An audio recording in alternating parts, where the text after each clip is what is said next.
Hey everybody, Steve Burns here from ChromeEvolution.com. So I'm on the Lightwave to Blender support group, and there's a lot of discussion on this plugin called Conform Object.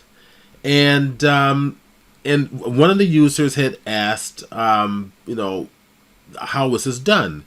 And of course, Steve White responds that, well, no, it's basically a mesh deform, plugin that's conforming it to the ball. So the user had also asked, is there anybody out there willing to do a tutorial on it? So I figured I'll go ahead and jump on it and give it a try and see how well it works. And I think I've got it. So I'm going to share that with you inside of Blender now. So let's go inside of Blender, and you can see I've got three objects here. I've got my sphere that I want to conform everything to. I have my arrow, and then I also have my subdivided plane. So the key here is you want to kind of keep everything fairly well subdivided. I look at my sphere, even though you can see how much geometry I had initially applied to it, that I also applied a modifier subdivision surfaces with a levels of view of 3, so further subdivided the sphere. Alright, so here we go. So the concept is I want to take this arrow and I want to basically get it to warp along the surface or the nature of the object that I'm going to attach it to.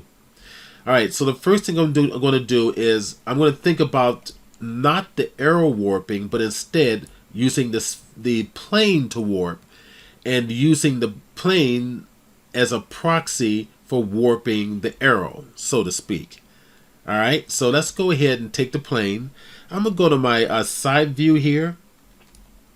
Let's bring it on up. I'm going to go and just move this on up. I want this about dead center of my arrow. Okay, let's kind of rotate it around, and that looks pretty good. Now the first thing I want to do is I want to parent it to the plane, because if I move the plane around, because the plane's going to be my proxy, I want the arrow to always be parented to it. So select the arrow first, shift select your plane second, control P, and just simply select object. Okay, so now if I target the plane, wherever the plane goes, the arrow is going to go with it. Alright, now we're going to add in that little plugin that Steve White had suggested.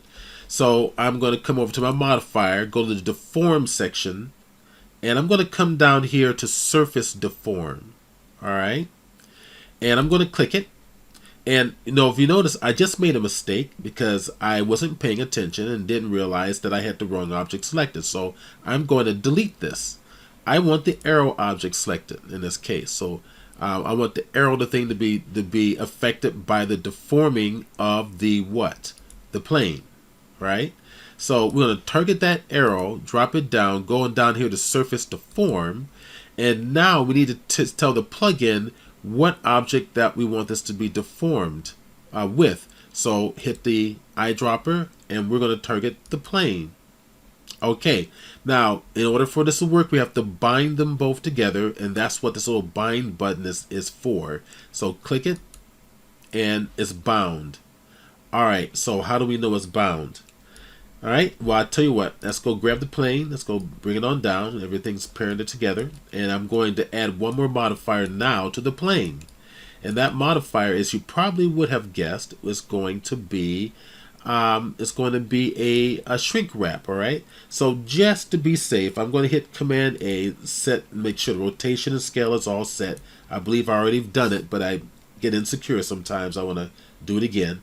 I'm going to grab the plane, add the object, and we're going to add the shrink wrap deform modifier. Okay, now we need to tell it what to deform to. We're going to hit the eyedropper and deform it to our sphere, and there it is. A nice perfect nice perfect wrap all around here. So the beauty of it is, just like the conform tool, surface conform tool that we're looking at, we can move it around, and it's going to go around the ball. We can go to the rotate command, and we can wrap it around just like this. And if you want to play around with your arrow even more to kind of twist it and bow it, you can always add a cage mesh. So in other words, Shift A, and we come right over here to the lattice and add a little cage lattice mesh, and you can distort it even further that way, just as an FYI. But essentially, that's I think that's pretty much what you pretty much need to know. You can take it and move it in either direction along the ball, and it's going to stick to that surface just by moving the plane. Okay? All right. So obviously you can get in close to the arrow. You see a little bit of distortion here. But that's because it's not enough geometry. I didn't subdivide it enough. So just be aware of that. All right. So I'm hoping I'm hoping that this is helpful to anybody who wants to play around with that, the surface conforming techniques, without necessarily having to go buy the plugin Conform object.